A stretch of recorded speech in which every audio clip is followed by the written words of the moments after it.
आज हम 4 चौपाई की व्याख्या करना चाहता हूं। एक चौपाई है कर्म प्रधान विश्व रचि राखा, को करि तर्क बढ़ावो शाखा। दूसरी चौपाई है कि मितले विधि के अंका, जो ब्रह्मा जी ने विधि ने लिख दिया वो मितलने वाला कोई नहीं है। अब दोनों चौपाई की पहले तुलना कर लीजिए कि जब कर्म प्रधान ही है, कर्म ही सब कुछ है, तो भाग्य में लिखा हुआ मितले विधि के अंक का, तो विधि के अंक मितलने के लिए चौपाई फेल हो गई। अगर ब्रह्मा जब भाग्य में जो लिखा है वही होगा तो कर्म से लेना देना कुछ नहीं रह गया। तीसरी चौपाई है हुई सोई राम रचि राखा, जो राम चाहेंगे वही होगा। और चौथी चौपाई है मंत्र महामण विषय ब्याल के कठिन कुंभक भाल के, मंत्र के द्वारा ही सभी कठिनाइयाँ दूर हो जाती हैं। चौपाई चारों का अंतर है, चारों की व्याख्या अलग अलग है। कर्म उसे कहते हैं जो आदमी के द्वारा किया जा सके।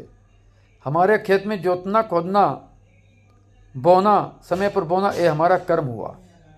और यदि सैलाब आ जाए जो व्यक्ति के द्वारा रोका ना जा सके, आंधी आ जाए, सैलाब आ जाए, ओले पड़ जाए, फसल चली जाए, इसे कहते हैं भाग्य।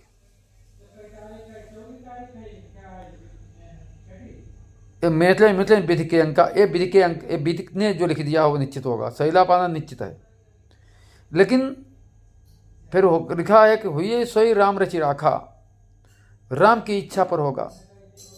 तो राम के ये भी दिया हुआ है कि जो राम करेगा वही होगा।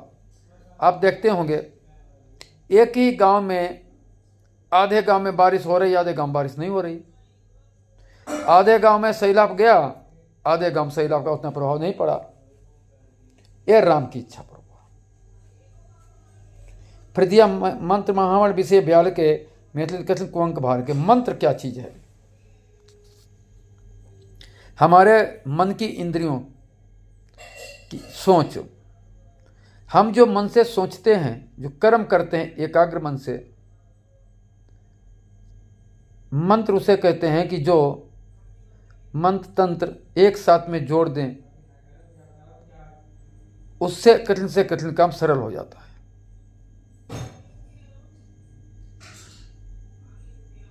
तो कुल मिला के कर्म और विधि में अंतर है। दूसरी बात, कर्म के आधार पर विधि, मतलब विधि के अंक तो होंगे। जैसे किसी को फांसी लगने वाली है, कर्म के आधार पर वो कांटे में बदल जाएगी, मामूली सी कील लग जाएगी। इस पर भी एक कथा सुनाता हूं। एक बार 2 लोग गंगा जी पर गए। गंगा जी पर जो है पुण्य करने, एक व्यक्ति ने कहा हम पुण्य करेंगे, एक ने कहा कि हम वहां चोरी करेंगे, पाप करेंगे। पुण्य करने वाले के एक पैर में कील लग गई, पैर घायल हो गया। वो चिल्लाने लगा, है भगवान तुम कितने बड़े अन्यायी हो कि हमारे पैर में कील लग गई। दूसरा जिसने चोरी करने के लिए सोचा, उसे 100 रुपया मिल गए पड़े हुए। तब तक एक महात्मा आ गए, भगवान महात्मा का रूप धारण करके आ गए। उन्होंने पुण्य वाले व्यक्ति से पूछा, उन्हें भगवान के यहाँ बहुत बड़ा अन्याय है, हम पुण्य करने के लिए आए थे, हमारे कील लग गई, हमारा पैर घायल हो गया, मैं परेशान हो गया, और ये व्यक्ति चोरी करने के उद्देश्य से आया है, इसको 100 रुपया पड़े मिल गए। उन महात्मा ने कहा एक तुम्हारे कर्म का फल है, अच्छे कर्मों से तुम्हारे जो आज फांसी होने वाली थी वो कील में बदल गई।